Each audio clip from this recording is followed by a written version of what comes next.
우리 전 국민들이 대부분 쓰고 있는 그런 메신저가 하나 있죠. 예, 무슨 톡? 카톡. 그런데 우리 성도들은 무슨 톡? 카톡. 예, 카톡. 예, 이게 오늘 설교 내용 답니다. 예, 카톡. 하나님께서 우리에게 전하시는 그 메시지를 우리가 들을 수 있어야 됩니다.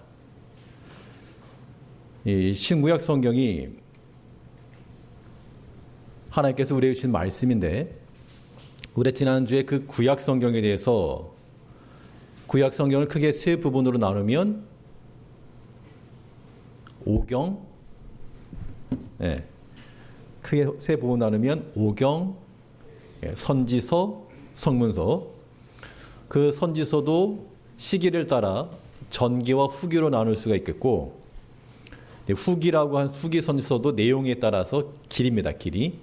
대선지서, 소선지서 이렇게 구분했습니다. 성문서라 함은 그 중에서 시서가 있고요. 시편, 잠언 이런 그 오축, 각 절기마다 읽던 5개의 두루마리란 그런 뜻인데, 오축 그리고 역사서 이렇게 구분이 되었습니다.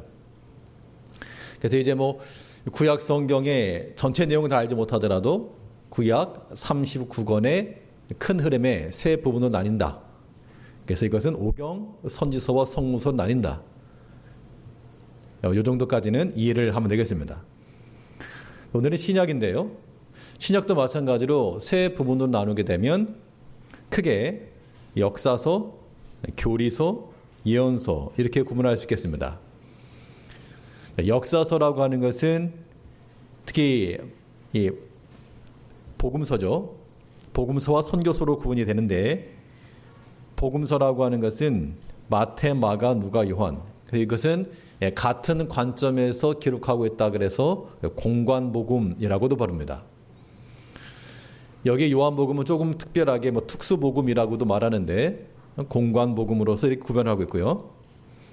교리서 중에는 바울이 쓴 바울서신이 있고, 또 바울 이외의 다른 사도들과 또한 제자들이 쓴 일반적 서신, 공동서신이라고 부르는데 일반 서신이라고도 부릅니다. 바울의 서신도 그 바울의 기록한 서신의 내용에 따라 복음서신, 옥중에 썼다 그래서 옥중서신, 특별히 목회를 위해 쓴 목회서신, 뭐 기타 그랬는데 이건 주님의 재림에 관한, 종말론에 관한 그런 내용이 나옵니다. 그리고 예언서는 계시록이죠. 그래서 신약도 크게 역사서와 교리서와 예언서 나눈다. 역사서에는 복음서가 있는데 공관복음. 오늘은 이제 이 공관복음이라고 하면 마태, 마가, 누가, 요한 총 4개의 복음서를 말합니다. 사복음서라고 말해요. 이 사복음서의 그 특징에 관해서 먼저 언급을 하게 되면, 마태복음에는 어떤 특징이 있는가? 여기 받으셨죠, 이거? 예. 뒤에 보면 사복음서의 비교 이렇게 해놨는데요.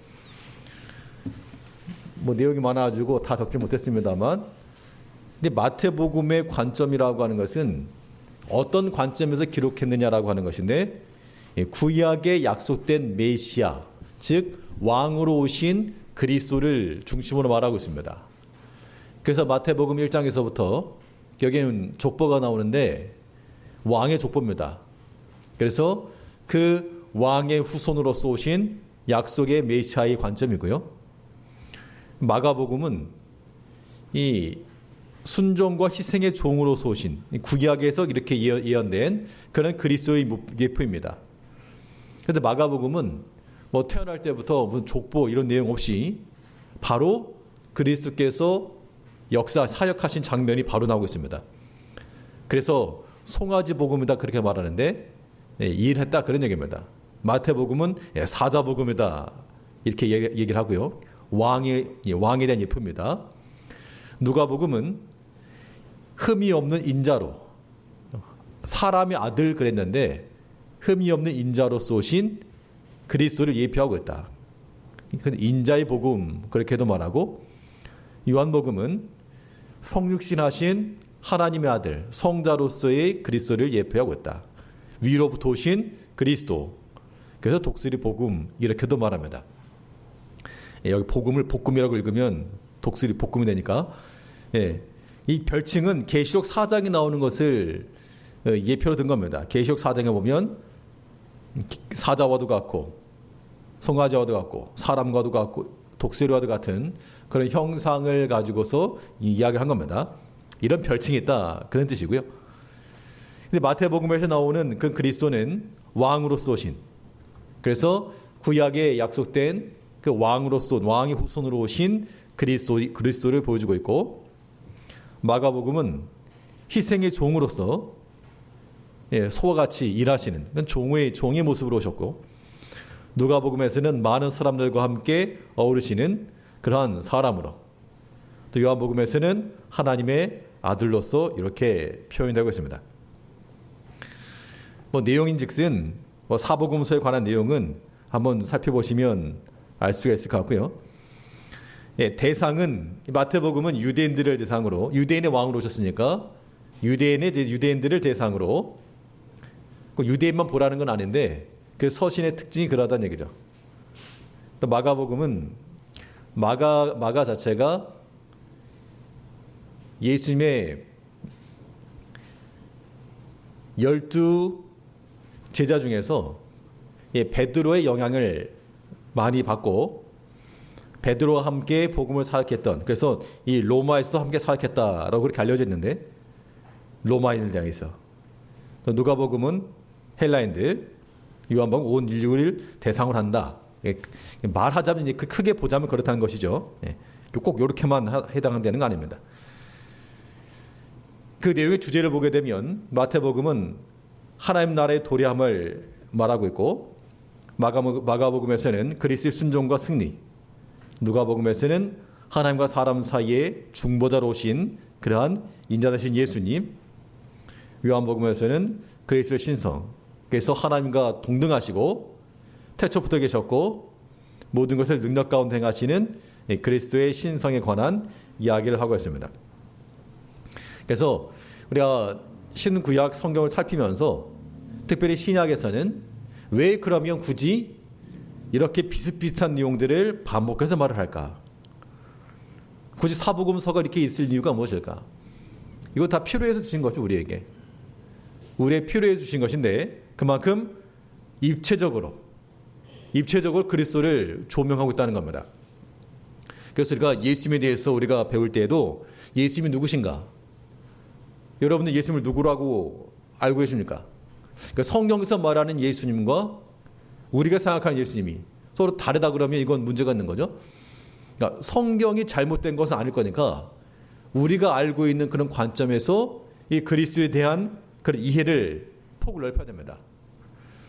우리 예수님 그러면 죽은 자를 살리신 예수님, 십자가에 지신 예수님, 단지 그렇게만 아니고 이 그리스도라고 하는 그 직분 자체가 왕이요, 또한 제사장이요, 선지자로, 이스라엘이라고 하는 유대 민족과 우리 민족이라고 하는 것이 어떤 혈통적으로서 큰 연관성 없을지라도 영적인 측면에서 하나님 나라의 백성으로서 예수님은 우리의 왕이시오.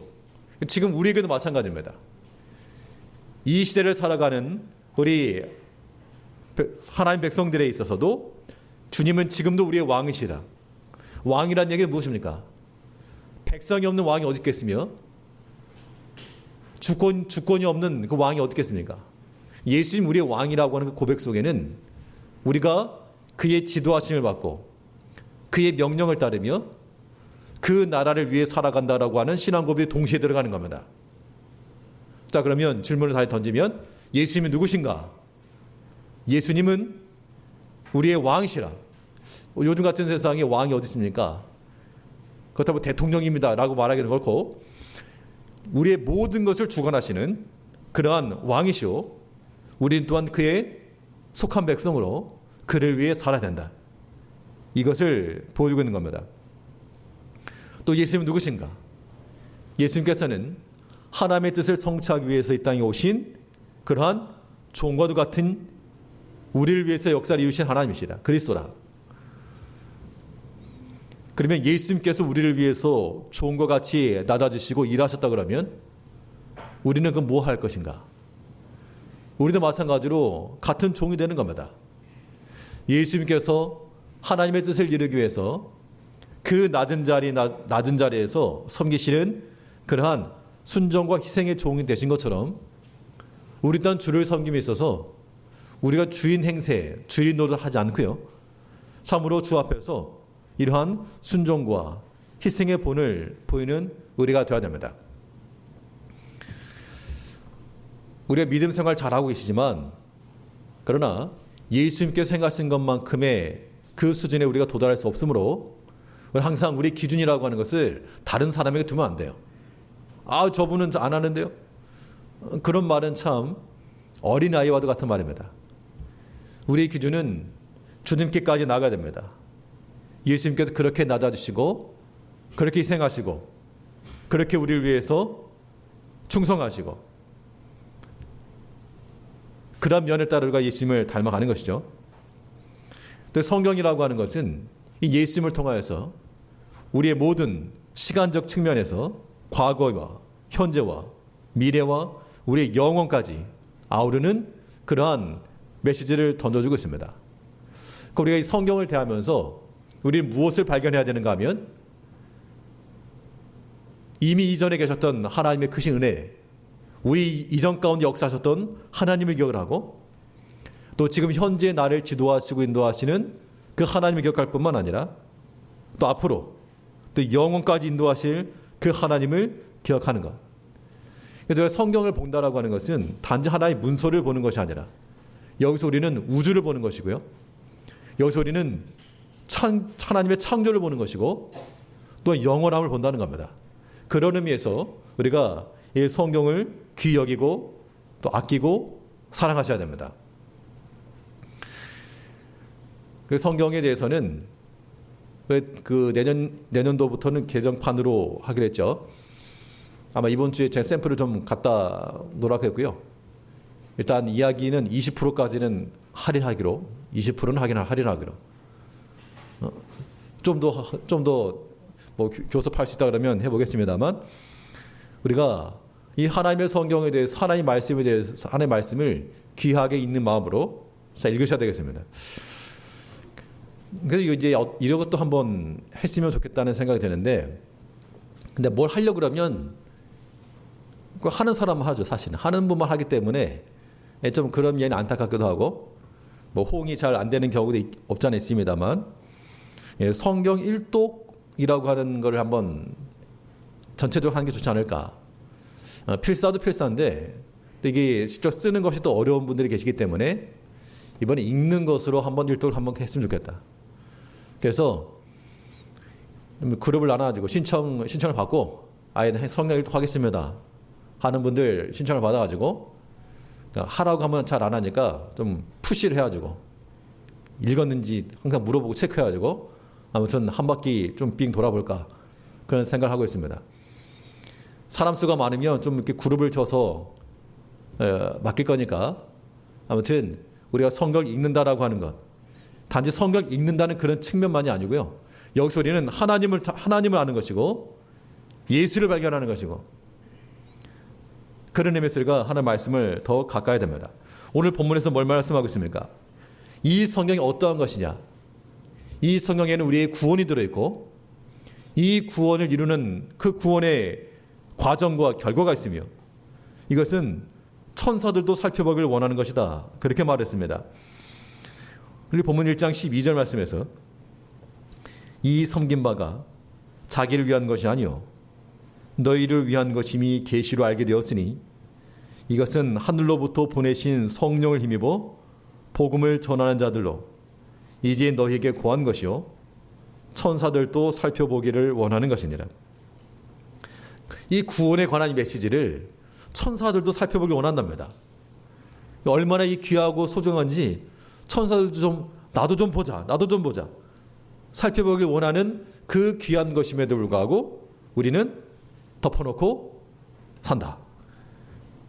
그러면 그것은 하나님께서 우리에게 주신 이 귀하고 아름다운 성경을 그의 가치에 따라 쓰지 못하고 있는 겁니다.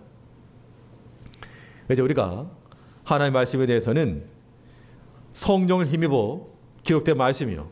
성령이 누구십니까? 하나님이시죠. 하나님이 친히 그의 친필로서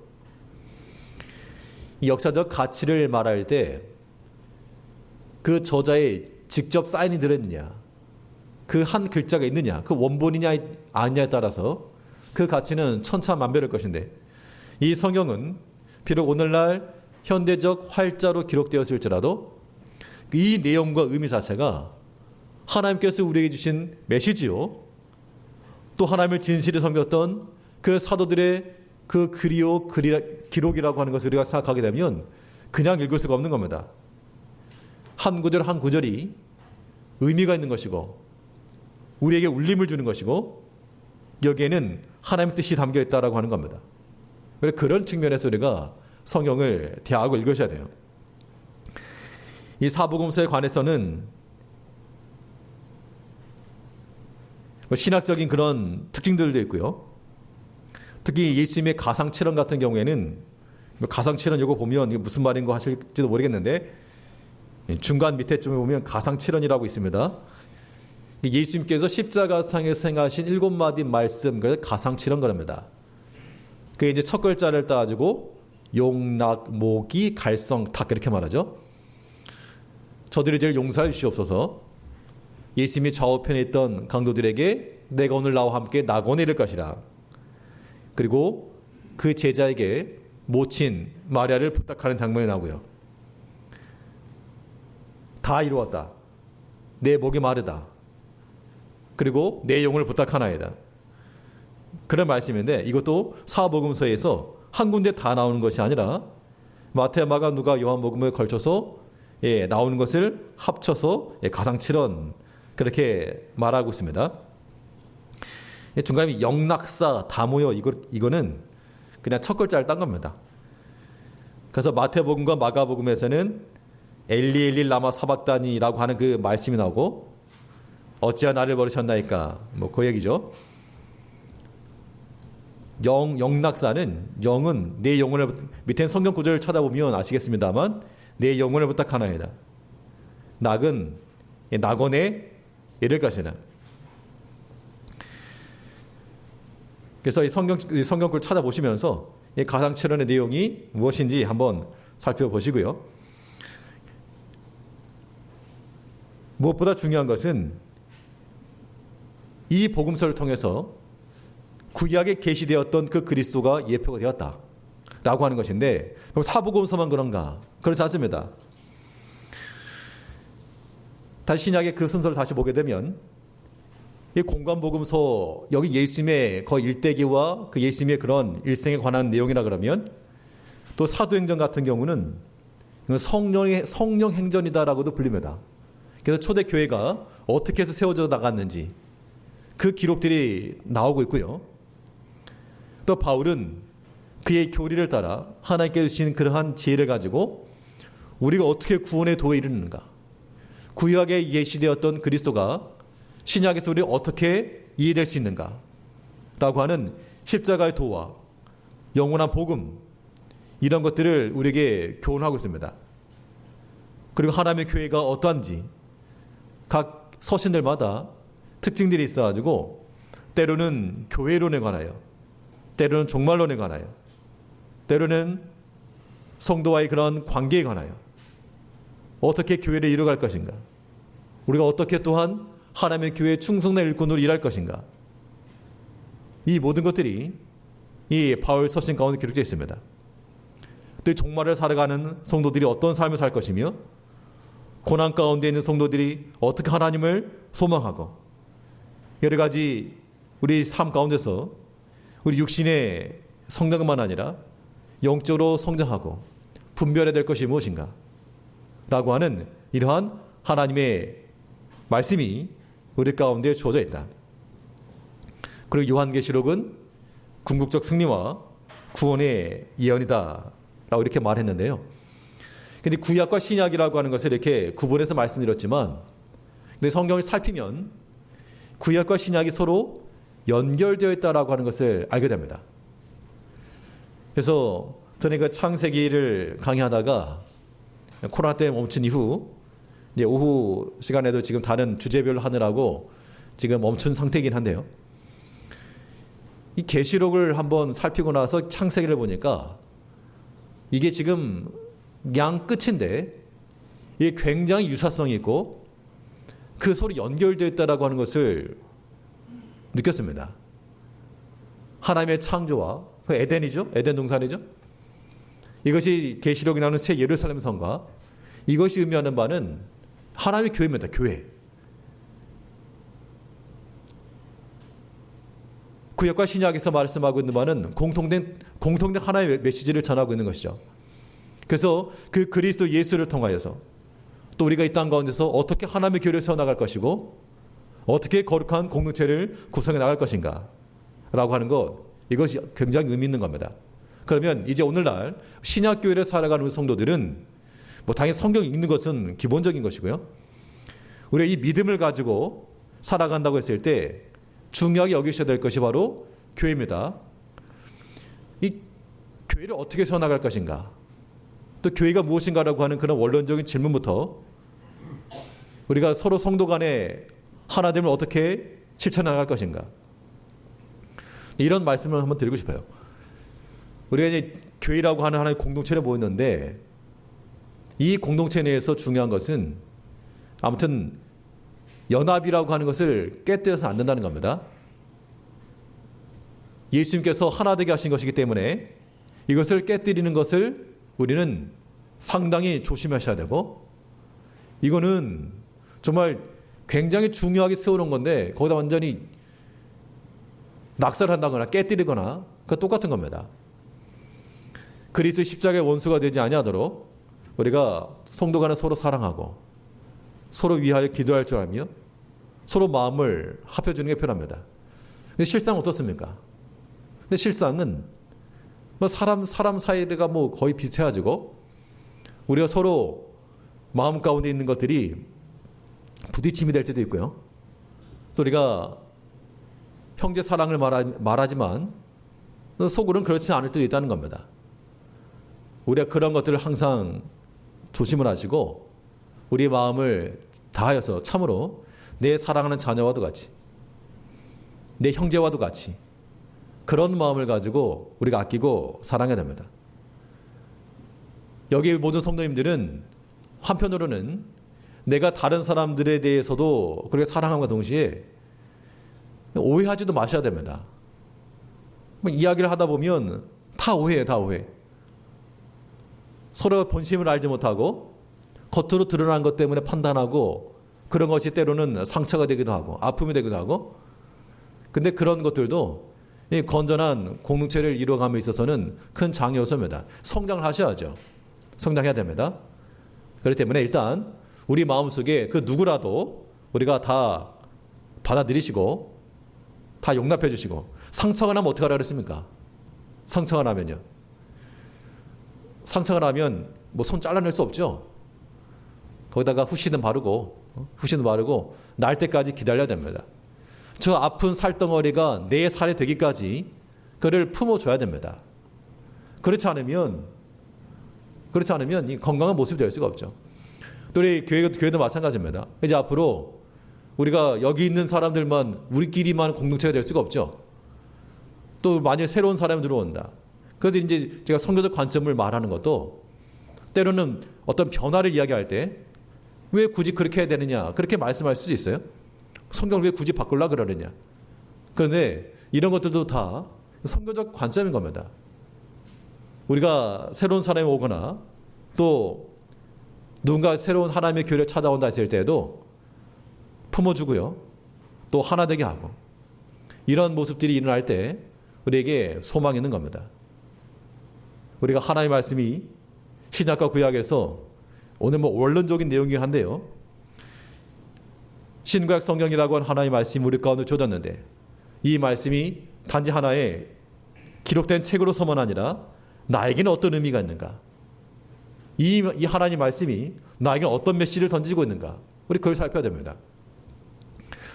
하루에 카톡 몇 번이나 받으십니까? 깨똑. 여러분 많이 오시죠? 또 특별히 바쁘지 않아도 자주 옵니다. 사람들과의 관계 속에서 안부도 묻기도 하고요.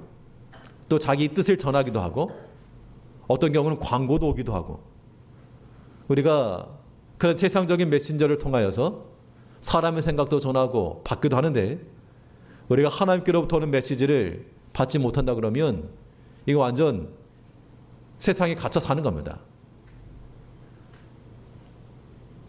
우리가 항상 세상의 것을 살핌과 동시에도 하나님께서 내게 던지는 그 말씀을 기억하시고 오늘 내게 주시는 말씀 그 또한 붙드시고요. 그 말씀 안에서 우리가 살아간다는 겁니다. 오전에 어떤 말씀 들었습니까? 물어보면 아마 당황해 하시는 분도 계실 겁니다. 오전에 뭘 들었지? 오전에 뭘 들었지? 생각이 안 날 수 있는데요. 그러니까 하나님의 말씀에 대해서는 묵상하셔야 됩니다. 묵상하셔야죠. 우리가 한 주 동안에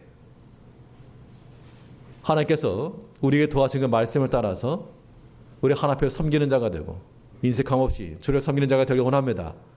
하나님께 내게 복을 더하셔서 이 손의 풍성함을 가지고 돕고 베풀기 원합니다. 그런 게 우리 기도 제목 되면 되잖아요. 우리 모든 믿음의 형제들에 대해서 우리가 그리스도께서 우리 위해서 가난하신 것처럼 우리가 또 낮은 자가 되고 가난한 자가 되어서 형제를 세워주며 섬기며 그런 믿음을 달라고 구하는 것. 이런 게 기도의 내용들이죠. 그러니까 말씀을 묵상 없이 기도한다. 이건 빈 껍데기 얻어 같은 겁니다. 우리의 필요를 따라서 이거 주시오 저거 주시오 할 수 있지만 참된 기도는 말씀에 근거한 기도입니다. 물론 말씀에 근거한 기도라고 해서 어떤 분들은 기도하다 보면 창세부터 말라기까지 설교를 한다 그러는데 뭘 대표 기도할 때는 간략하게 하는 게 중요하고 개인 기도할 때 말입니다. 개인 기도할 때 반드시 하나님의 말씀을 근거로 해서 그런 믿음의 사람으로 만들어지기를 구하셔야 돼요. 그게 개인에 대한 기도입니다. 우리 어떤 육신에 필요한 것도 구하지만 영적인 성장과 우리 믿음이 자라남을 위해 구하셔야죠. 반드시 하나님의 말씀 드렸던 말씀들을 기억하시고 묵상하시고 우리에게 던져오시는 이 생명의 말씀이 우리에게서 멀어진 바 되지 않도록 말씀을 가까이 하는 사람들이 있게 해달라고 매일같이 깨떡깨떡 알리는 그 메신저에 우리의 관심을 기울이면서 하나님이 내게 전하시는 메시지에 무관심하다. 이것은 하나님을 무시하는 것과 다를 바 없습니다. 우리가 하나님 앞에서 우리 믿음의 성장을 위하여서나 또 교회 성도들을 위하여서나 또 이 땅 가운데서 세상에 있는 모든 일들에 대해서도 우리가 빛과 소금의 그런 마음을 가지고 또 중보하는 마음을 가지고 그런 마음을 가지고 기도하며 모든 사람들에게 빛을 비추는 그리스도를 드러내는 살아있는 하나님의 백성들 걸어다니는 성경들로 살아가는 우리 성도님들 되시길 바라겠습니다. 기도하겠습니다. 우리를 사랑하시는 아버지 하나님, 하나님께